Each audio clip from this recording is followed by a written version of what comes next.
कुछ स्वादिष्ट है बनाना तो playrecipes.com पे जरूर है आना। राजकुमारी और राक्षस। ये कहानी है एक खूबसूरत राजकुमारी की जो बहुत शूर थी। राजा विक्रमादित्य विक्रमगढ़ नाम के राज्य का राजा था। वो अपनी प्रजा का बहुत अच्छे से ख्याल रखता था और उसकी प्रजा भी उससे बहुत संतुष्ट थी। विक्रमादित्य की पत्नी का नाम था महारानी विजया। उन्हें एक खूबसूरत राजकुमारी थी जिसका नाम था निहारिका। निहारिका के गुणों की प्रशंसा सारा राज्य करता था।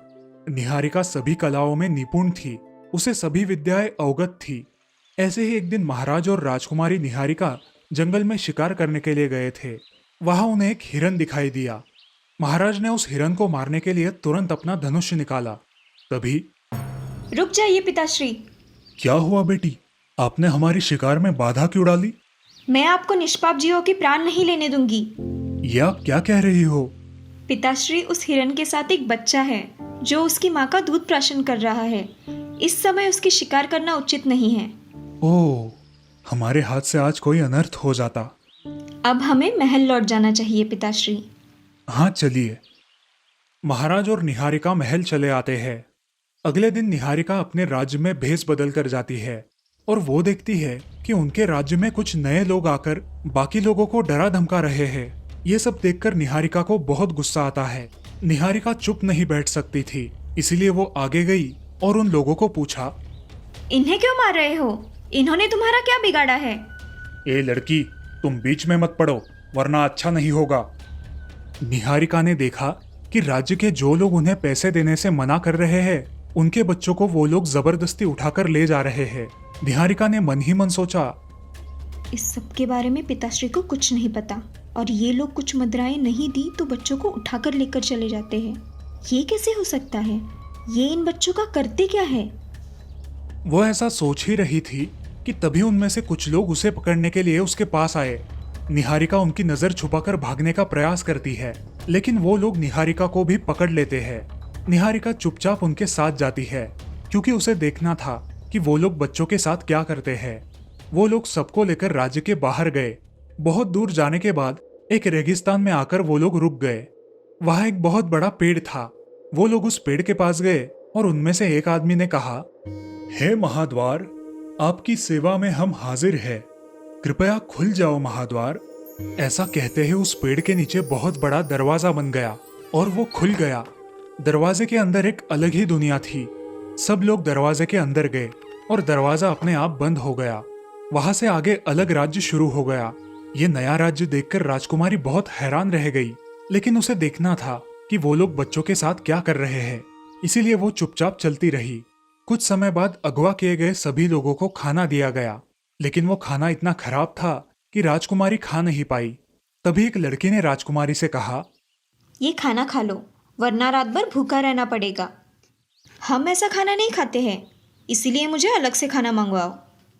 तुम यहाँ कैदी हो, इसीलिए तुम्हें ऐसा ही खाना पड़ेगा, वरना भूखी रहो और काम करो। राजकुमारी को कुछ समझ नहीं आ रहा था। उसने देखा कि वो लोग छोटे बच्चों से काम करवा रहे हैं। जो बच्चे उम्र में थोड़े बड़े हैं उन्हें बहुत सारा वजन उठाने के लिए कह रहे हैं और जो काम करने से मना करेंगे उन्हें मारा जा रहा है। ये देखकर राजकुमारी को बहुत बुरा लगा। राजकुमारी सोचने लगी कि इसके बारे में क्या किया जाए। तभी उसकी नजर एक दासी पर पड़ी जो उनके राजमहल में काम किया करती थी। निहारिका उसके पास गई और उसके कान में पुटपुटाई, मैं राजकुमारी निहारिका हूँ। मुझे ये सब क्या हो रहा है इसकी खबर चाहिए और ये सब किस लिए कर रहे हैं ये भी पता करो। राजकुमारी, मैं आपको रात में बताती हूँ। आप अभी यहाँ से चले जाइए, नहीं तो आपको भी ये लोग नहीं छोड़ेंगे। रात हो गई, सभी लोग सो गए। तभी वो दासी निहारिका के पास आई। राजकुमारी, यहाँ जो लोग पैसे या अनाज नहीं दे पाते हैं उन्हें ये लोग पकड़ कर लेकर आते हैं और यहाँ आकर उनसे काम करवाते हैं। अगर वह बच्चा हट्टा कट्टा हो तो उसे बड़े बड़े पत्थर उठाने का काम लगा दिया जाता है और उन पे बहुत जुल्म करते हैं। और अगर कोई यहाँ से भागने की कोशिश करता है तो उसे मृत्युदंड दिया जाता है। इस राज्य का नाम क्या है और इस राज्य का राजा कौन है? इस राज्य को सुंदरपुर नाम से जाना जाता था, मगर एक राक्षस ने राज्य के राजकुमार को अपने जादू से बंदी बनाकर रखा है। इसीलिए अब ये सुंदरपुर जरा भी सुंदर नहीं रहा। कई साल पहले लोग इस राज्य की मिसाल दिया करते थे, मगर अब इस राज्य से नफरत करते हैं। ये सब कैसे हुआ? राजकुमार को किसने बंदी बना लिया है? वह राक्षस बहुत ही क्रूर है। उसने किसी को नहीं बताया, मगर एक दिन अचानक इस राज्य का राजा बन गया। अच्छा ठीक है, तुम जाओ और कुछ और पता चले तो मुझे बताना। हाँ राजकुमारी। ऐसा कहकर दासी वहां से चली जाती है। दूसरे दिन निहारिका चुपके से नगर के एक पंडित की खोज में निकल पड़ती है। कुछ देर बाद खोज करने के बाद उसे उस पंडित का घर मिल जाता है। निहारिका पंडित से जाकर मिलती है। बेटी, तुम कौन हो? मैं विक्रमगढ़ की राजकुमारी निहारिका हूँ। यहाँ के लोगों ने मुझे उठाकर लाया है। यहाँ के राजकुमार को किसने बंदी बनाकर रखा है? अरे नहीं बेटी, तुम ऐसा क्यों पूछ रही हो? मुझे सब पता है, मगर मुझे आपके मुंह से सब सुनना है। हमारे राज्य के राजकुमार अश्विन बहुत ही होशियार और समझदार थे। उनकी अच्छाई का उस राक्षस ने फायदा उठाया और एक दिन उसकी बातों में आकर अश्विन ने खुद का राज्य उसके हवाले कर दिया। लेकिन उस राक्षस ने अपनी जादू से उसे बंदी बना लिया और जब तक वो राक्षस जिंदा है, हमारे राजकुमार को कोई नहीं छुड़ा सकता। राजकुमार को छुड़ाने का कोई तो उपाय होगा? हाँ है, मगर बहुत कठिन है। आप मुझे बताइए, मुझसे जो भी हो पाएगा उतना मैं जरूर करूंगी। उस राक्षस की एक कमजोरी है, उसकी जान एक तोते में कैद है और उसने वो तोता उसकी निगरानी में एक महफूज जगह पर रखा हुआ है। आप उस तोते के उस पिंजरे तक नहीं पहुंच सकती। मैं एक बार प्रयत्न करके देखना चाहती हूँ। ठीक है बेटी, तुम वहां जा सकती हो। इस राज्य की पूरब दिशा में एक घना जंगल है। उस घने जंगल को पार करने के बाद तुम्हें एक शाही रास्ता दिखाई देगा और उसी शाही रास्ते में आगे जाकर तुम्हें उस राक्षस का राजमहल दिखेगा। धन्यवाद पंडित जी, अब मैं चलती हूँ। हाँ, संभल कर जाना बेटी। पंडित निहारिका को उस राक्षस के महल का रास्ता बता देता है और निहारिका वहां से निकल पड़ती है। कुछ देर बाद चलने के बाद उसे एक घना जंगल लगता है। जंगल में चलते चलते उसे एक शाही रास्ता नजर आता है। निहारिका उस रास्ते पर चलने लगती है। कुछ देर चलने के बाद उसे उस राक्षस का राजमहल दिखाई देता है। निहारिका छुपके से राजमहल में प्रवेश करती है। महल में उसकी नजर एक बड़े से कमरे पर पड़ती है। वो उस कमरे में जाती है। उस कमरे के अंदर निहारिका को एक पिंजरा दिखाई देता है, जिस पिंजरे में वो तोता था। उसे देखकर निहारिका खुश हो गई और जैसे ही उस तोते को पकड़ने के लिए आगे बढ़ी,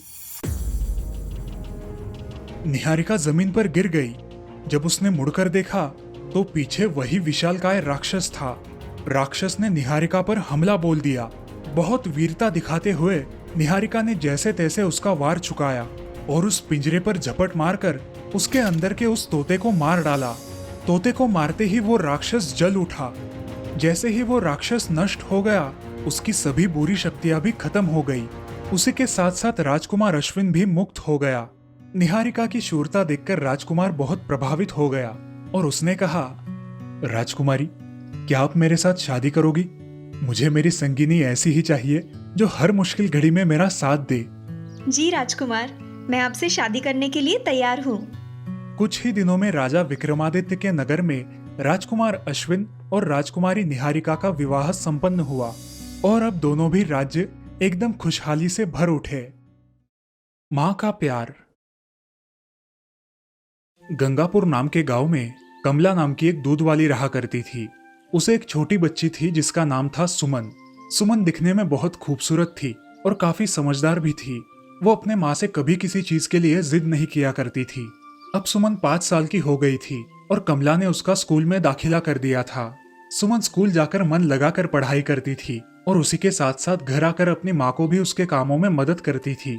दिन ब दिन सुमन बड़ी हो रही थी। जब सुमन छोटी थी तभी उसके पिताजी गुजर गए थे, इसीलिए घर की सारी जिम्मेदारी कमला पर थी। ऐसे ही एक दिन सुमन को बहुत तेज बुखार आया और कमला उसे उठाकर अस्पताल में लेकर गई। अरे बिटिया, आंखें खोलो, हम अस्पताल जा रहे हैं। माँ, बहुत थकावट लग रही है मुझे। बेटा, बहुत तेज बुखार होने के कारण तुम्हें थकावट लग रही है। बस हम पहुंच ही गए, चलो। अस्पताल में डॉक्टर उसका चेकअप करते हैं। इसे थोड़ा तेज बुखार है, मैं दवाइयाँ लिख कर देता हूँ, आप सुबह शाम देते रहना। जी डॉक्टर साहब। ऐसा कहकर कमला सुमन को लेकर घर चली आती है। कुछ समय बाद उसे खाना खिलाकर दवाइयाँ देती है। शाम होते होते उसका बुखार कम हो गया। बेटी, कल घर पर रहकर ही आराम करना, ठीक है? हाँ माँ। चलो अब हम सो जाते हैं। कमला और सुमन सो जाती है। अगली सुबह उठकर कमला अपना काम पूरा कर लेती है और दूध बेचने गांव में चली जाती है। यहाँ सुमन घर में ही रहकर आराम कर रही थी और साथ ही में घर के छोटे मोटे काम भी कर रही थी। तभी सुमन की सहेली रश्मि उसके घर आई। अरे सुमन, आज तुम स्कूल क्यों नहीं आई? मुझे कल बहुत तेज बुखार था, इसी वजह से मैं आज स्कूल में नहीं आई। अच्छा, अब कैसा लग रहा है? अब अच्छा लग रहा है, चलो हम खेलते हैं। ऐसा कहकर सुमन और रश्मि आंगन में खेलने लगी। बहुत देर खेलने के बाद दोनों थक गई और सुमन आराम करने घर में चली आई। सुमन थोड़ी ही देर में सो गई और कुछ देर बाद उसकी माँ घर आई। बेटी रश्मि, तुम कब आई? चाची, मैं कब से आई हूँ। हम दोनों ने बहुत खेल खेले, इसलिए सुमन बहुत थक गई है और वह सो गई। अब आप आ गई है तो मैं अपने घर चली जाती हूँ। ऐसा कहकर रश्मि वहां से चली जाती है। कमला सुमन के पास बैठकर उसका बुखार देखती है। अब सुमन को बुखार नहीं था, इसलिए कमला अपने काम में लग गई। थोड़ी ही देर बाद कमला को सुमन की आवाज आई। माँ, मेरा पूरा बदन दर्द कर रहा है। हाँ मेरी बच्ची, अब तुम खाना खाकर दवाइयाँ ले लेना, जिससे तुम्हें आराम मिलेगा। ऐसा कहकर कमला उसे खाना खिलाती है और दवाइयाँ देकर सुला देती है। ऐसे ही कुछ दिन बीत गए। अब सुमन एकदम ठीक ठाक हो गई और कमला भी हर रोज की तरह दूध बेचने लगी। इधर सुमन भी स्कूल जाने लगी थी। ऐसे ही एक दिन स्कूल से आते वक्त सुमन को रास्ते में एक कुत्ते का पिल्ला दिखाई दिया जो जख्मी था। सुमन उसे उठाकर अपने घर लेकर आई। कुछ देर बाद कमला घर आई। बेटी सुमन, ये कुत्ता कैसे आया हमारे यहाँ? अरे माँ, रास्ते में इसको जख्मी अवस्था में देखा तो मैं उसे उठाकर घर लेकर आई। अच्छा ठीक है, चलो हम इसे पट्टी बांध देते हैं। हाँ माँ। कमला ने उस कुत्ते के पिल्ले को उठाया और उसकी मलहम पट्टी की। कुछ ही दिनों में वो कुत्ते का पिल्ला ठीक ठाक हो गया और सुमन के साथ मजे से खेलने लगा। ऐसे ही बहुत दिन बीत गए। अब सुमन बड़ी हो गई थी, लेकिन एक दिन अचानक उसकी तबीयत फिर से बिगड़ गई। कमला को पता नहीं चल रहा था कि क्या हो रहा है। उसने सुमन को फिर से अस्पताल में भर्ती किया। डॉक्टर ने उसका चेकअप किया और कमला से कहा, पेशेंट की किडनी खराब हो गई है, हमें जल्द से जल्द कोई किडनी डोनर ढूंढना होगा। मगर डॉक्टर साहब, किडनी कौन देगा? आपके खून के रिश्तेदार किडनी दे सकते हैं। डॉक्टर साहब, मैं मेरी बच्ची को किडनी देने के लिए तैयार हूँ। ठीक है, मैं ऑपरेशन की तैयारी शुरू करता हूँ। ऐसा बोलकर डॉक्टर वहां से चले गए। उसी दिन शाम को ऑपरेशन होने वाला था। कमला घर जाकर अपने सारे काम निपटाकर वापस अस्पताल में आ गई और वो भी एडमिट हो गई। दोनों माँ बेटियों का ऑपरेशन सफल रहा। ऐसे ही कुछ दिन बीत गए। अब सुमन एकदम स्वस्थ हो गई और कमला उसे लेकर घर लौट आई। ऐसे ही एक दिन सुमन ने अपनी माँ से कहा, माँ, मेरा तो ऑपरेशन हो गया, लेकिन मेरे साथ आपको क्यों रखा था अस्पताल में? अरे बेटा छोड़ो वो सब, तुम ठीक ठाक हो, यही बहुत है मेरे लिए। माँ बताओ ना मुझे, तुम्हें मेरी कसम। बेटा, उस दिन तुम चक्कर आकर गिर गई थी और मैं तुम्हें डॉक्टर के पास लेकर गई थी। तब उन्होंने बताया कि तुम्हारी किडनी काम नहीं कर रही है, इसीलिए मैंने मेरी किडनी तुम्हें दे दी। माँ ऐसा क्यों किया तुमने? तुम्हें कुछ हो जाता तो?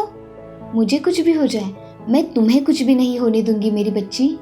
यह सुनकर सुमन की आंखों में आंसू आ जाते हैं और वो रोने लगती है। अब क्या हुआ है रोने को? माँ, मैं कितनी खुशनसीब हूँ कि मुझे तुम्हारी जैसी माँ मिली है। और मैं तुमसे ज्यादा खुशनसीब हूँ क्योंकि मेरे पास तुम हो। अब रोना बंद करो। उस दिन के बाद सुमन कभी बीमार नहीं पड़ी और अपनी प्यारी माँ के साथ एक खुशहाल जिंदगी जीने लगी। दोस्तों, हमारी माँ हमारे लिए कुछ भी कर सकती है। हमें हमेशा माँ का ऋणी होना चाहिए। गरीब की लॉटरी। केशवपुर नाम के गांव में एक सरिता नाम की विधवा औरत रहा करती थी। उसका एक बेटा था जिसका नाम था शिवा। शिवा बहुत ही मासूम था, अपनी माँ से बहुत प्यार करता था। उनके हालात बहुत गरीब होने के कारण वो लोग कोई त्योहार तक नहीं मना पाते थे। सरिता घर घर जाकर लोगों के यहाँ काम करती थी। ऐसे ही एक दिन, माँ, तुम हमेशा काम करती हो, मेरे लिए तुम्हें वक्त ही नहीं मिलता। नहीं मेरे बच्चे, अगर मैं काम नहीं करूंगी तो हम खाना क्या खाएंगे? हाँ माँ, तुम सही कह रही हो। मैं बड़ा होकर नौकरी करूँगा और तब तुम्हें काम करने की कोई जरूरत नहीं पड़ेगी माँ। हाँ मेरे बेटे। सरिता अपने बेटे को गले लगा लेती है और अपने काम में लग जाती है। शिवा अपने माँ की हर तरह से मदद कर दिया करता था। वो स्कूल जाकर बहुत पढ़ाई करता था और उसकी मेहनत भी रंग लाया करती थी। वो स्कूल में हर साल अव्वल आया करता था, जिस वजह से स्कूल की तरफ से उसे स्कॉलरशिप मिला करती थी और उसी स्कॉलरशिप से उसकी पढ़ाई चल रही थी। स्कूल के बाद शिवा अपने माँ के साथ काम पर जाता था। उसे पढ़ाई का इतना शौक था कि उसे जहाँ जो कुछ मिले वो पढ़ाई शुरू कर देता और इसी वजह से उसकी जनरल नॉलेज बहुत अच्छी बन गई थी। ऐसे ही एक दिन वो अपनी माँ के साथ हरि प्रसाद जी के घर गया। बेटा, तुम यहाँ बैठो, मैं मेरे काम खत्म करके आती हूँ। हाँ माँ, तुम जाओ, मैं यहीं पर हूँ। ठीक है, मैं आती हूँ। सरिता वहां से काम करने चली जाती है। शिवा वही हॉल में बैठकर एक न्यूज़पेपर लेकर पढ़ने लगता है। तभी हरिप्रसाद जी की लड़की शमा वहां आती है और शिवा को देखकर उसे बोलती है, ए, तुम यहाँ क्या कर रहे हो? मैं यहाँ मेरी माँ के साथ आया हूँ। अच्छा, मगर तुम्हें मेरे घर में इस पेपर को किसने हाथ लगाने बोला? ये मेरा है, समझे? अरे मैं इसे सिर्फ पढ़ रहा हूँ, मैंने इसे कुछ नहीं किया। अच्छा, मेरे घर में आकर मुझसे ही झगड़ा कर रहे हो? पिताजी, पिताजी! उसकी आवाज सुनकर हरिप्रसाद बाहर आते हैं। क्या हुआ है मेरी बच्ची, क्यों आवाज लगा रही हो? पिताजी, ये देखो, मेरे घर में आकर मेरा न्यूज़पेपर पढ़ रहा है और मैंने पूछा तो बोलता है कि मैंने कुछ नहीं किया। ए लड़के, तुम यहाँ कैसे आए? किसके साथ आए हो? मैं मेरी माँ के साथ आया हूँ। ये सब बातें सुनकर सरिता भी हॉल में आ गई। क्या हुआ है साहब? ये लड़का कौन है और मेरे घर में क्या कर रहा है? जी साहब, ये मेरा बेटा है और ये घर पे अकेला था, इसीलिए मैं इसे साथ लेकर आई। माँ, मैं सिर्फ ये न्यूज़पेपर पढ़ रहा था, मैंने कुछ नहीं किया माँ। शिवा सरिता के पास जाकर खड़ा हो गया। जी, मेरा लड़का आज के बाद कभी भी आपके यहाँ न्यूज़पेपर नहीं पढ़ेगा। यही उसके लिए ठीक होगा। सरिता अपने बेटे शिवा को लेकर वहां से चली जाती है। कुछ दिनों बाद शिवा के स्कूल में रिजल्ट आता है। उनकी 5वीं कक्षा में शिवा अव्वल आया था और हरिप्रसाद की बेटी तीसरे नंबर से पास हुई थी। उसी दिन सरिता अपने बेटे को लेकर हरिप्रसाद के घर काम करने गई। बेटा, इधर किसी भी चीज को हाथ नहीं लगाना। आज मैं जल्दी काम खत्म करके आऊंगी, ठीक है? हाँ माँ, मैं किसी भी चीज़ को हाथ नहीं लगाऊंगा। मैं काम खत्म करके आती हूँ। ऐसा कहकर सरिता वहां से चली गई। शिवा चुपचाप वहां एक कोने में खड़ा रहा। कुछ देर बाद शमा के कुछ दोस्त उसके घर आए। सब लोग हंसी मजाक करने लगे और शमा का स्कूल में तीसरा नंबर आने की वजह से शमा ने एक केक काटा। आओ दोस्तों, चलो मिलकर हम केक कट करते हैं। शमा और उसके सारे दोस्त केक खाने लगे। कोने में खड़ा शिवा ये सब देख रहा था। तभी उसकी माँ काम खत्म करके वहां आई। चले बेटा घर, बहुत देर हो रही है। माँ, मुझे भी केक चाहिए। चलो बेटा, ये केक हमारे लिए नहीं है। मगर माँ, उन्होंने तो वो केक कुत्ते को भी खिलाया, मगर मुझे एक टुकड़ा भी नहीं दिया। नहीं मेरे बच्चे, जब मेरे पास पैसे आ जाएंगे तब मैं खुद मेरे बच्चे को केक खरीद कर दूंगी। सच में माँ? हाँ मेरे बेटे, चलो अब घर। हाँ माँ। अब शिवा और सरिता घर जाने के लिए निकलते हैं। घर जाते जाते रास्ते में एक छोटा बच्चा सरिता के पास आता है और उसे कहता है, माँ जी, आप एक लॉटरी का टिकट ले लीजिए ना, सिर्फ 1 रुपए का है, ले लीजिए ना। माँ, ले लो ना लॉटरी का टिकट। ठीक है, दे दो। सरिता उस बच्चे को 1 रुपया देकर उससे वो टिकट खरीद लेती है और शिवा और सरिता घर जाते हैं। घर जाकर सरिता उस टिकट को भगवान के सामने रखती है और घर के काम करने लग जाती है। शिवा मन ही मन भगवान से प्रार्थना करता है, हे भगवान, तुम हमेशा सबकी सुनते हो, आज मेरी भी सुन लो, मुझे ये लॉटरी का टिकट लगने दो। दूसरे दिन सरिता अपने घर के काम खत्म करके शिवा को लेकर फिर से हरिप्रसाद के घर जाती है। उस दिन भी शिवा की नजर एक न्यूज़पेपर पर पड़ती है, लेकिन उसे पिछली बार का किस्सा याद था, इसीलिए वो चुपचाप एक कोने में खड़ा हो गया। तभी हरिप्रसाद की बेटी शमा वहां आई और उससे कहा, ए शिवा, इधर आओ, मेरे ये खिलौने भरकर एक जगह रख दो। आया। अरे कितना टाइम लगाते हो? शमा सोफे पे बैठकर न्यूज़पेपर पढ़ने लगी। तभी उसकी नजर एक लॉटरी के टिकट पर गई और उसने अपने पिताजी से कहा, पिताजी, मैंने आपसे कहा था ना कि कल एक लॉटरी का टिकट ले लो, मगर आपने नहीं लिया। देखो 11223 नंबर को लॉटरी लगी है पिताजी। अच्छा बाबा, कल लेकर दूंगा, ठीक है? जी पिताजी। ऐसा कहकर शमा न्यूज़पेपर पढ़ने में व्यस्त हो गई। तभी शिवा ने अपने साथ लाया वो लॉटरी का टिकट निकाला और उस पर जो नंबर था वो देखा और उसे वही नंबर दिखाई दिया जो उस न्यूज़पेपर में था। उसने तुरंत अपनी माँ को आवाज लगाई। माँ जल्दी इधर आओ। शिवा की आवाज सुनकर सरिता जल्दी जल्दी बाहर आ गई। उसने शिवा के हाथ में वो लॉटरी का टिकट देखा और कहा, अरे क्या हुआ है शिवा, ऐसे आवाज क्यों थी बेटा? अरे माँ, हमें लॉटरी का टिकट लगा है। अब तुम्हें काम करने की कोई जरूरत नहीं। क्या शिवा, ये सच है? हाँ माँ, ये सच है। और अब हमें किसी अमीरों के यहाँ नौकरी भी नहीं करनी पड़ेगी। चलो माँ यहाँ से। हाँ चलो सेठ जी, मैं आती हूँ। ऐसा कहकर सरिता और उसका बेटा शिवा वहाँ से चले जाते हैं। शमा और हरि प्रसाद उन दोनों की ओर देखते ही रहते हैं। उन लॉटरी के पैसों की मदद से सरिता एक अच्छा घर बनवा लेती है। अपने बेटे शिवा की सारी जरूरतें पूरी करती है। उसे उसका मनचाहा केक भी खिलाती है। अब सरिता को काम करने की कोई जरूरत नहीं बची और वो अपने बेटे के साथ हंसी खुशी रहने लगी। इस कहानी से हमें ये सीख मिलती है कि हमें किसी की गरीबी का मजाक नहीं उड़ाना चाहिए, सबको सम्मान देना चाहिए।